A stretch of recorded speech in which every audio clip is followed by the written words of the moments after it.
Sa dami ng mga pagpipili ang cargo van sa Pilipinas ngayong 2026, alin nga ba talaga ang pinakaabot kaya at sulit para sa budget mo? Lalo na kung gagamitin mo ito sa negosyo, deliveries o pang daily work. Kaya naman para mabili mo ang tamang van na hinahanap mo, sa video na ito tatalakayin natin ang top 10 pinakamurang vans na mabibili mo ngayon sa Pilipinas. Mula sa pinaka-budget cargo vans hanggang sa versatile people movers at mula rin sa pinakakilalang brand dito sa bansa. Iisa-isay natin ang kabuwang detalye kasama ng mga presyo nito. Pero bago yun, syempre, kung bago ka pa lamang po dito sa akin channel, baka naman kaibigan po tumalik sa subscribe button pati na ang notification bell para naman update lagi sa mga video na gagawin ko pa. Alright, simulan na natin to!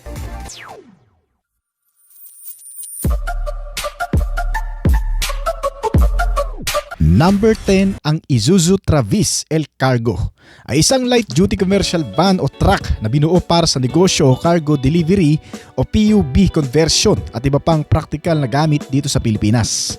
Affordable, matibay at napaka-fuel efficient nito para sa pang-araw-araw na gamit.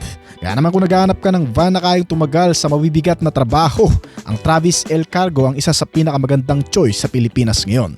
Ito ay long wheelbase version ng Travis. Ibig sabihin, mas mahaba ang chassis at mas maluwang ang cargo area kumpara sa short version nito. Ang Isuzu Travis ay pinapagana ng 2.5 liter 4JA1 common rail diesel engine at naka Euro 4 compliant na. Matipid sa fuel pero hindi binabawasan ng lakas.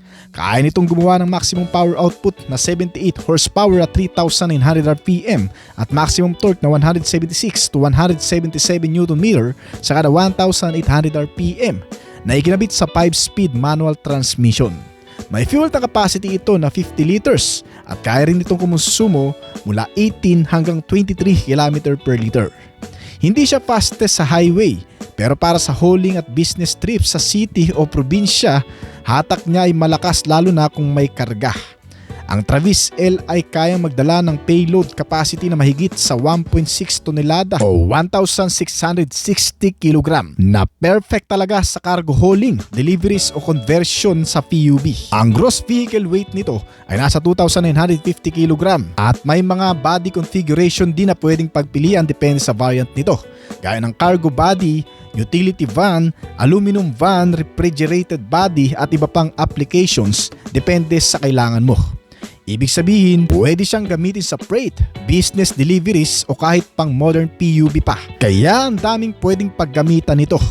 Kaya naman, pagdating sa presyo, itong Isuzu Travis L Cargo ay may price range mula sa 992,000 pesos para sa pinakamababang variant nito hanggang sa 1.3 million pesos depende sa body configuration at dealer promos na pagbibilhan mo nito. Number 9, ang Photon Gray Tour. Isang multipurpose utility van o truck na swak sa negosyo, delivery at daily work hauler dito sa Pilipinas.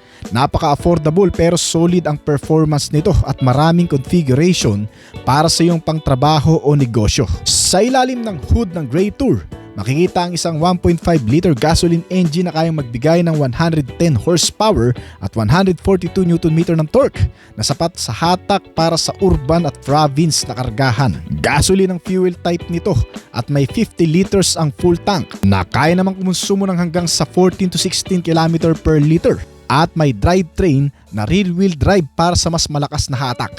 Hindi siya sports car pero para sa kargamento at trabaho, tipid ito sa gasolina at kayang maghatak ng mabibigat. Ang Gray Tour ay may malaking payload capacity dahil kaya nitong magdala ng mabibigat na kargamento o stock para sa iyong negosyo na umaabot sa 1,430 kg na bigat ang kaya nitong dalhin saan man sulok sa Pilipinas. Nilagyan rin ito ng Euro 5 emission compliance kaya eco-friendly ang setup nito. Itong Photon Gray Tour ay isang solid choice kung kailangan mo ng pang-deliver na goods araw-araw. Pagdating sa interior and comfort, simple pero functional ito. Hindi siya luxury van pero functional at practical ang interior nito. Naka-power steering ang setup nito kaya mas madaling magmaneho lalo na sa mga pakurbada. At may air conditioning system na cool kahit tag-init.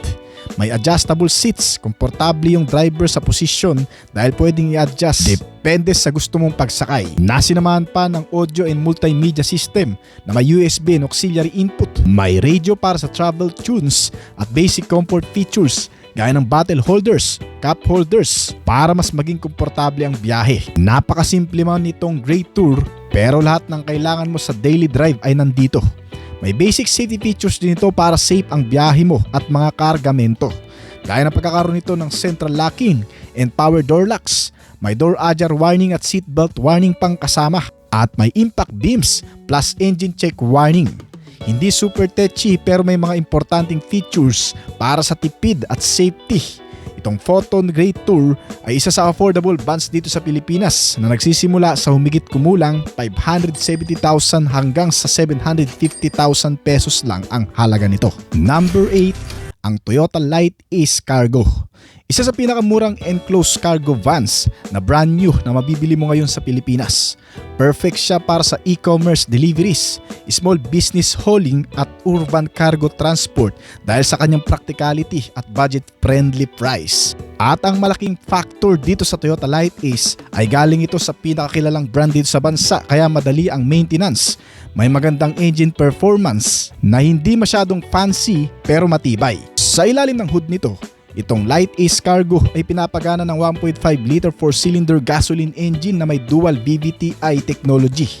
Ibig sabihin mas efficient siya sa fuel at mas smooth ang takbo sa city o light highway driving. Kaya nitong gumawa ng hanggang sa 98 horsepower at 6,000 RPM at maximum torque na 134 Nm sa 4,400 RPM na ikinabit sa 5-speed manual transmission at may fuel consumption na umaabot ng hanggang sa 18 km per liter. Hindi man ito high performance sport van pero practical ito at tipid sa gasolina at responsive sa daily drive.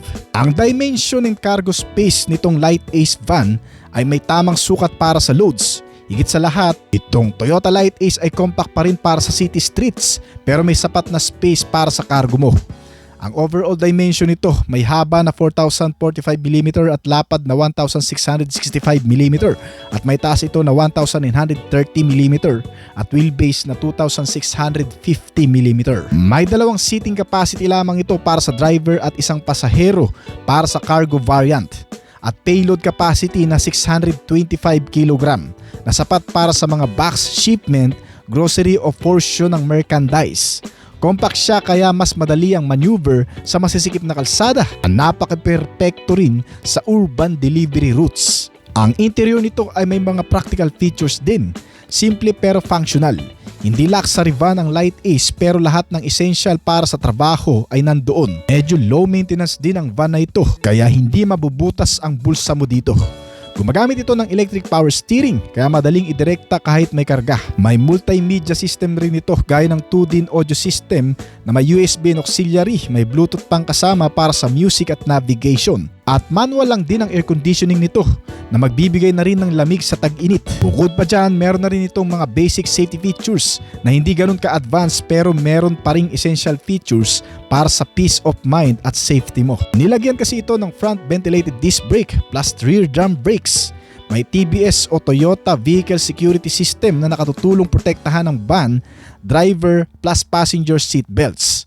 Hindi siya full safety suit pero sapat para sa daily cargo runs at business use. Kung budget-friendly cargo lang naman ang hanap mo para magsimula o magpalago ng negosyo mo, itong Toyota Light Ace Cargo ay isa sa pinaka-practical at affordable choice sa Pilipinas ngayon.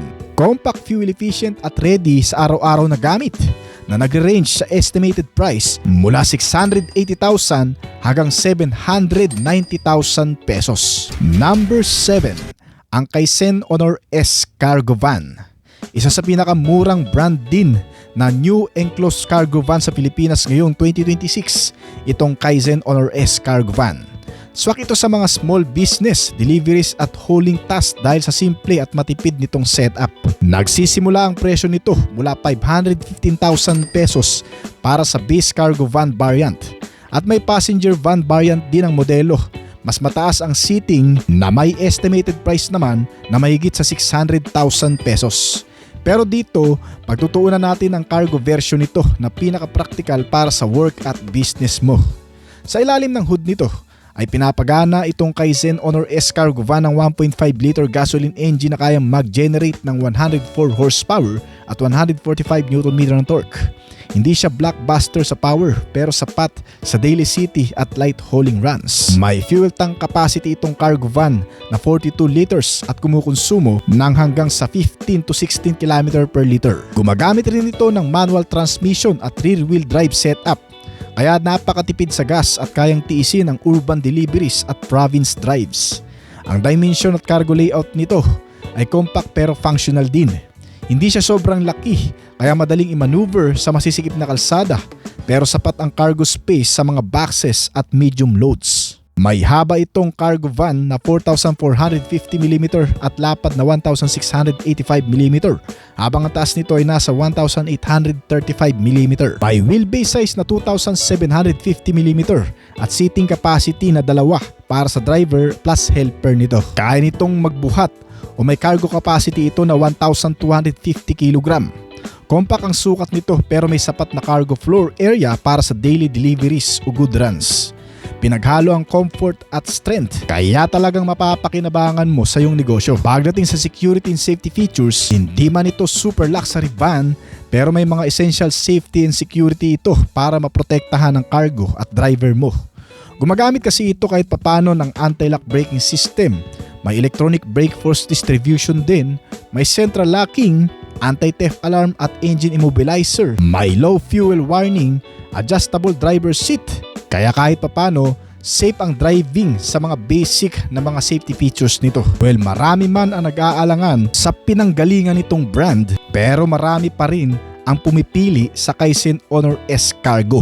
Kung ang budget at practicality lang ang priority mo, itong cargo van ito ang pinaka-affordable new cargo van sa Pilipinas ngayong 2026 with a low starting price and decent specs na swak sa mga bagong negosyo at daily hauling trips. Nagre-range sa estimated price mula 515,000 pesos hanggang sa 650,000 pesos. Number 6, ang Nissan NV350 Urban Cargo. Isang diesel cargo van na kilalang workhorse sa Pilipinas na pang business, pang deliveries, pang hauling na hindi basta-basta sumusuko sa kargahan at biyahe. Umaabot ang price range nito mula 1,260,000 pesos hanggang sa 1.3 million pesos para sa cargo na may 3-seater version dito sa Pilipinas ngayong 2026. May body type ito na full-size cargo van. May malaking space at mataas na ceiling para sa goods at equipments. Ang makina nito ay gumagamit ng diesel engine na may 2.5 liter 4-cylinder na may common rail direct injection pa na perfect sa mabibigat na karga at long distance trips. Kaya nitong gumawa ng maximum power output na 127 horsepower at 356 Nm ng torque na ikinabit sa 5-speed manual transmission. May 65 liters na fuel tank capacity at kumukonsumo ng hanggang sa 14 km per liter. Matipid na rin naman sa fuel kahit papano kung pagbabasehan ng size, bigat na klase ng van na ito. Malaki talaga ang NV350 Urban. Kaya niya magdala ng malalaking boxes, equipment o tools para sa negosyo mo. Umaabot ang haba nito ng 5,080mm at may lapad na 1,695mm at may taas na 2,285mm.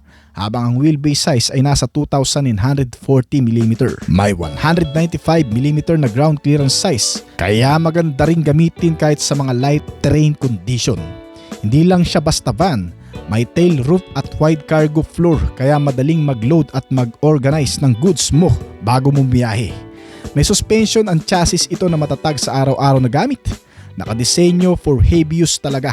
Kaya ang suspensions at brakes ng Urban NV350 Cargo ay tough para sa cargo at long trips na may maganda ring stability at braking performance kahit puno ang karga nito. Importanteng factor lalo na sa business runs at busy roads. Ang interior setup nito ay hindi ganun ka-futuristic pero practical naman at functional ang cabin para sa trabaho talaga. Gumagamit ito ng air conditioning na napakalamig din para sa init na panahon. May power steering setup na mas madaling i-maneuver lalo na sa city driving. At gumagamit rin ng power window sa front na convenience sa daily use. May accessories power outlet para sa gadget ng mga pasahero nito. At adjustable din ang seats nito na may mga kasama pang cup holders na dagdag comfort kahit mahaba ang biyahe mo. Simple pero kompleto. enough para sa daily duties. Nasinamahan pa ng mga safety and security features para sa practical protection ng mga passenger nito. Gumagamit itong Nissan NV350 cargo van ng anti-lock braking system na dagdag protection sa preno at EBD electronic brake force distribution na may vehicle dynamic control, hill start assist, automatic headlamps and high beam assist at may driver plus passenger airbags pang kasama sa ibang trims. Kaya naman kung kailangan mo ng malaking cargo space, robust diesel performance at cargo van na kayang tiisin ang daily business grind mo, itong Nissan NV350 Urban Cargo ay isang reliable at durable choice para sa 2026 na nagre-range ng mahigit sa 1.2 million pesos mga kaibigan. Number 5. Toyota Hiace Commuter. Isang 15-seater van na gawa sa negosyo, transportation ng mga pasahero o malalaking pamilya. Ito ang standard commuter variant na ibinibenta ng Toyota Motor Philippines sa pinakamababang presyo na mahigit sa 1.3 million pesos kung naghahanap ka ng praktikal, sulit na van. Pagdating sa disenyo, mas malaki ang itsura ng Hiace Commuter. May haba ito na halos 4,695mm at lapad na 1,695mm at may kabuang taas na 1,980mm na sapat para sakyan ng hanggang sa 15 pasahero ng komportable at ligtas. May wheelbase size ito na 2,570mm na nangangahulugang maluwag ang pagitan ng mga gulong para sa matatag na pag-andar lalo na kapag puno ang sasakyan. Sa harap nito makikita ang halogen headlamps at simpleng disenyo ng body na may praktikal at hindi komplikado. Isang pamilyar na muka ng Toyota Hiace mula pa man noon na nakilala sa pagiging matatag din ito. Sa ilalim ng upuan nito ng Toyota Hiace Commuter ay nakalagay ang 2.9-liter diesel engine na kilala rin sa tawag na 1KD FTV. Ang makinang ito ay kayang magbigay ng hanggang sa 136 na horsepower at 300 Nm ng torque na sapat para malampasan ang mga paahon na kalsada at maghatid ng mabibigat na load kahit pa puno ang 15 upuan nito. Ang makina nito ay nilagyan ng 4-cylinder na diesel engine at konektado sa 5-speed manual transmission. May fuel tank capacity ito na 70 liters na nagbibigay ng mas mahabang range bago kailangang mag-refuel. Pagpasok mo naman sa interior, ramdam na agad ang pagiging praktikal nito. Hindi ito tungkol sa marangyang interior kundi tungkol sa paggamit at tibay. May tilt adjustment steering wheel para kahit papano'y mas komportable ang pagmamaneho at simple ang layout na kung saan madaling maabot ang mga kontrol habang nagdadrive. Ang mga upuan naman nito ay ginawa para sa araw-araw na gamit. Functional, matibay at sapat para sa mahabang biyahe lalo na kapag puno ng pasahero. At syempre pagdating sa safety features, hindi rin ito pinabayaan ng brand. Kahit ito ay commercial van lang, meron naman itong dual SRS airbag para sa driver at front passenger. May mga seatbelts din ito sa harap at likod para sa lahat ng upuan. Sa ilalim nito, mayroong ventilated disc brake. Sa harap naman ay drum brakes, hindi lang para sa maayos na pagpipreno, kundi para sa matibay at sapat na pagpapahinto kahit mabigat at full loaded passengers. Gumagamit ito ng gulong na may sukat na 195 R15C tires na may 15-inch steel wheels na pang heavy duty. Kasama ang matitibay at matatag na mga suspensions nito sa harap na naka MacPherson strut setup at naka rigid axle with lip spring naman sa likuran. Kaya nitong bumuhat ng mahigit sa 1,500 kg na bigat at tumakbo ng mabilis na umaabot mula 160 to 170 km per hour. May fuel consumption rate itong modelo mula 9 to 10 km per liter. Itong Toyota Hiace Commuter 2026 ay hindi lang isang luxury van. Ito ay isang workhorse.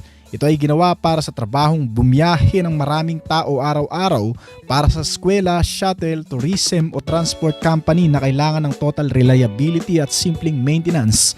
Matibay, praktikal at kilala sa pagiging Toyota sa bawat kanto ng Pilipinas. Nagsisimula ang presyo nito sa humigit kumulang 1,396,000 pesos para sa base commuter model. Number 4. Mitsubishi Versa Van 2026 model. Sa likod ng pag-usbong ng mga modernong pampasaherong van sa Pilipinas, isang pangalan ang muling bumabalik. ang Mitsubishi Versa Van. Isang bagong generation ng people carrier na handang baguhin ang konsepto ng pagsakay at pagbiyahe para sa pamilya, negosyo at pampasahero. At noong nakaraang taon lamang ito inanunsyo ng Mitsubishi Motor Philippines, kaya naman ngayon ay opisyal nang dumating sa Pilipinas. Bago pa man ito, may nauna ng bersyon ng Versa Van L300 na talaga namang nagbigay sa marami ng matinding paghanga pagdating sa tibay, performance at practicality na kahit ngayon ay may iilan-ilan pa rin na makikita sa kalsada ng Pilipinas. Pero ngayong taon, ang bagong generation nito ang magpapatuloy sa naputol na kasikatan ng modelong ito. Ang 2026 Mitsubishi Versa Van ay isang bagong 15-seater people carrier na siguradong papatok sa mga pamilya, UV Express operator at negosyo. Sa unang tingin ng Versa Van ay may simple ngunit practical na disenyo at hugis. Mukhang pamilyar din ang style nito dahil actually based ang modelong ito sa Nissan NV350 na ginawa para sa maluwag na interior at tibay na hulma at matatag na pagganap sa kalsada. Bukod pa dyan, since based sa Nissan Urban itong Versa Van, mas modern na rin ang ilang mga features nito. Maraming safety features, comfortable features at convenient features. Gaya ng pagkakaroon nito ng power front windows para otomatikong buksan at isara ang mga bintana sa harap ng sasakyan gamit ang switch o pindutan. May mga kasama na rin itong bottle and cup holders, maraming compartment back storage, mga bulsa, may USB port socket for charging at kahit papano'y maluwag na space para sa 15 pasahero. Sa safety features nito ay may 2-point center lap belt sa rear passengers na ito. May front driver at front passenger airbags na mga basic protection ng pasahero lalo na sa mga sasakyang pangmasa tulad nito. At bukod sa powerful front brake disc na nagbibigay ng smooth na brake procedure ay nilagyan pa itong Versa Van ng anti-lock braking system o ABS para maiwasan ang pag-lock ng gulong kapag biglaan ng preno lalo na sa emergency braking. At syempre may kasama na rin itong Vehicle Dynamic Control System ay para namang maiwasan ang pag-slide o pag-spin ng sasakyan at panatilihing diretso at kontrolado ang takbo lalo na sa mga biglaang liko o madudulas na kalsada. Mas mapapakinabangan mo itong van lalo na kung probinsya ang biyahe na mas maraming palikulikong kalsada. Mas may ma-manage mo ng mas maayos ang maneuver. At visible din naman ang mga ilaw nito dahil mas malalaki ang sukat ng mga ilaw na nagbibigay ng mas malawak na kapasidad. Naka-halogen ang headlamp at bulb type naman ang taillight na may kasama ng mga signal light para sa hazard at reverse para mas maganda hindi lang ang visibility maging ang visual sign nito. Pagdating sa suspensions, gumagamit itong bagong Versa Van ng front torsion bar with stabilizer at rear suspension na naka-elliptic lip spring. Naka-disc brake ang front nito at drum brake naman ang rear. At dahil partners ng Mitsubishi ang Nissan brand, ay sigurado ka sa kapasidad ng aircon system nito. Maraming air vents mula sa front hanggang sa rear passengers para mas madaling maikalat ang buong lamig. Pagdating sa makina, gumagamit itong bagong Versa Van ng YD25 DDTI engine na may Variable Turbocharge o BGS. Ang naitutulong ng Variable Turbocharge sa modelong ito ay para mas mabilis, mas malakas at mas smooth ang hatak ng makina sa kahit anong takbo. May kabuuang 2.5 liter engine displacement at diesel. Ito ay kayang gumawa ng hanggang sa 129 horsepower at 3,200 RPM at maximum torque na 356 Nm at 1,400 to 2,000 RPM na ikinabit sa 5-speed manual transmission. At may fuel tank capacity ito na 65 liters. At kung base rin nga ba ang makina nito sa Nissan Urban, malamang matipid din ito kumonsumo ng fuel. May tinatayang 11 to 12 umaabot ang fuel consumption rate ng NV350 na matipid na sa klase nito. Kaya kung ganito rin ang consumption nito, ay matipid na yan mga kaibigan. Ilan pa sa mga features nitong bagong Versa Van pagdating sa interior ay adjustable din ang driver seats nito. May analog gauge panel na may maliit na digital display at naka-manual tilt adjustment ang steering wheel. Pagdating naman sa dimensyon, ang Mitsubishi Versa Van 2026 ay may lapad na 1,695mm at may haba na 4,710mm. May taas ito na 1,990mm at wheelbase size na 2,555mm. May ground clearance size na 195mm at tumitimbang ng 2,011 kg.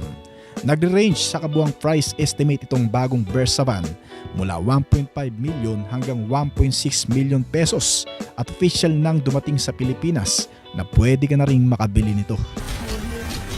Mitsubishi L300. Bilang isa sa pinakamaasahang utility ng brand, ang L300 ay ang kadalasang partner ng marami sa kahit anong negosyo. Pinapanatili nito ang kakayahang makapaghatid ng magandang serbisyo sa lahat ng mga consumer. Dala ang pinatibay na under chassis frame suspensions at mga pang heavy duty tires. Mula noon hanggang ngayon ay hindi pa rin nawawala sa listahan ng pinakamabiling light commercial vehicle sa Pilipinas itong modelo. Na pinapagana ng bagong 4N14 engine, 2.2 liter diesel na may kasamang DOHC at naka Euro 4 compliance. Mabibili mo ito sa pinakamababang klase na ulo at chassis lang sa estimated price na 900,000 pesos. Pero kapag sinamahan na ng rear cabin, ito ay tataas pa ng 100K. Sa tulong ng traditional clutch manual na transmission na may 5-speed gear shifting, ay bibigyan ka nito ng maaasahang biyahe kahit pa sa matataas na highway, na kaya magpalabas ng 98 horsepower at 200 Nm ng torque sa average na bilis na umaabot ng 150 km/h. May fuel tank capacity ito na 55 liters at kumukonsumo ng 15 km/liter. May haba ito na 4,440 mm, sukat ng height na 1,915 mm at lapad na 1,695 mm, na sapat lamang para magkaroon ng maluwang na cabin at interior space.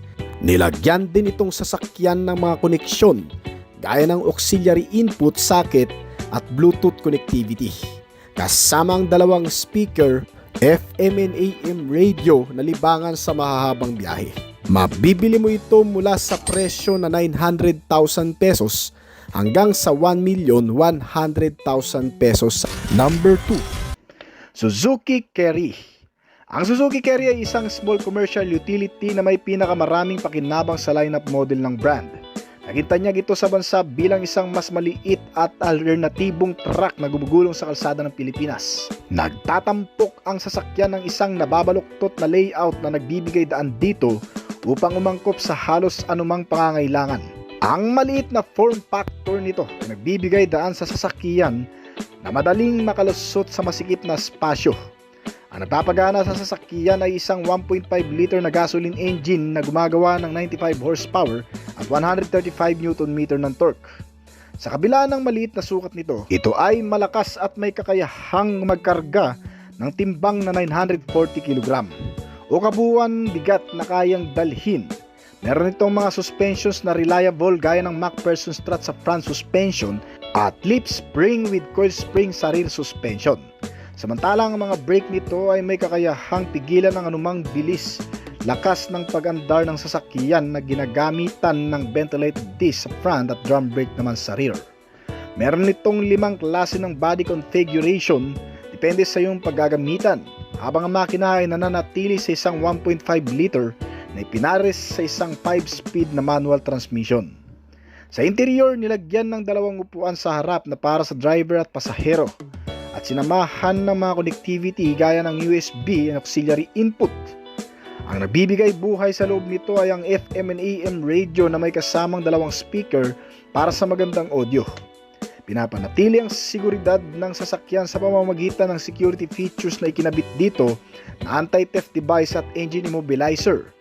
Meron itong dami ng fuel na umaabot ng 43 liters at kumukonsumo ng 16 km/liter. Nagkakahalaga sa estimated price itong Suzuki Carry mula sa 614,000 pesos hanggang sa 798,000 pesos lamang.